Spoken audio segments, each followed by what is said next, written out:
The Locked On road to the NHL trade deadline continues as the Boston Bruins acquire defenseman Dmitry Orlov and right wing Garnet Hathaway from the Washington Capitals in a three-team deal that also involved the Minnesota Wild. Washington gets back a first-round pick in 2023, a second-round pick in 2025, and a third-round pick in 2024. So right now, joining me is Ian McLaren of Locked On Boston Bruins to talk about this deal. And Ian, what does the addition of Orlov and Hathaway add to the Bruins' already potent lineup?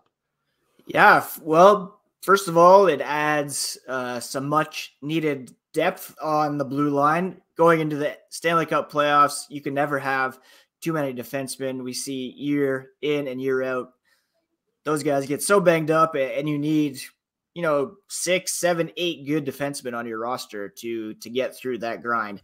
Dmitry Orlov, he brings some skill, some size, some pluck to the Bruins blue line. They had been reportedly interested in Vladislav Gavrikov from the Columbus Blue Jackets. Orlov, much more established, much more experienced, and just overall better player. In Hathaway, they get a much-needed boost in the bottom six. Craig Smith moves out to Washington. He, is much loved by fans and in the room. Not quite bringing the same level of production that he had. Father Time kind of catching up to Craig Smith. He was on an expiring contract, and Hathaway brings more goals and points to the table that Smith has so far this season, as well as that extra bit of grit and physicality that, you need in your bottom six, especially in the postseason. So altogether, the Bruins get better on the back end, and they add a key piece to the bottom six that, they desperately needed. Don Sweeney, one swoop, adding both of those pieces, which is a really nice piece of work for him, for sure. How do you see Orlov fitting in on the blue line? Who do you think they'll pair him with, and roughly how many minutes do you think he'll get a game?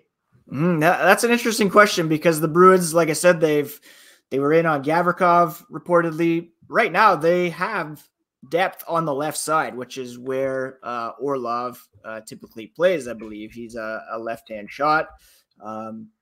Probably a bit of versatility there on his part. They already have Hampus Lindholm. They have Derek Forbort. They also have Matt Grzelcyk playing on the left side. So perhaps somebody shifts over to the right, or one of those guys is bumped out of the lineup. Like I said earlier, injuries are always an issue. Matt Grzelcyk has been banged up in the postseason the last couple of years. But at the moment, I would expect that Connor Clifton would come out of the lineup and a lefty would play on the right side.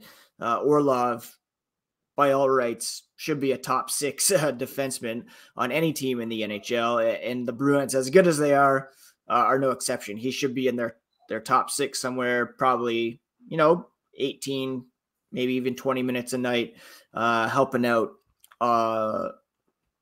even strength on the penalty kill, and maybe even on the power play if that's a need, but mostly in that kind of more defensive minded role for him in those kind of situations. And as far as the price that you gave up, a 1, a 2, and a 3 spread out over 3 years, but the one coming in this deep 2023 draft, your feelings on that? I mean, ideally it'll be the 32nd overall pick. So not too long ago, that would have been a second round pick. I mean, the Eastern Conference right now, such a murderer's row of teams. The top 6 teams in the NHL by point percentage, last time I checked, were all from the East. Other teams have already loaded up. To add a defenseman like Orlov and depth up front in Hathaway, and to give up Craig Smith, who's on an expiring contract, not really contributing that much, and a first, I mean, you can't complain too much about that. They don't have a second round pick now. for the next 3 years. So that, it's going to be some lean years coming up for the Boston Bruins, but it's an all-in season for them. And to only give up those pieces, not to say they're not substantial. A first valuable piece, Craig Smith is a great pro, but altogether, it's a really nice deal for Don Sweeney and the Boston Bruins, I think. All right, be sure to check out Locked On Bruins for more on Boston's latest additions. Keep it dialed into Locked On NHL all along the road to the NHL trade deadline. This is the Locked On Podcast Network, your team every day.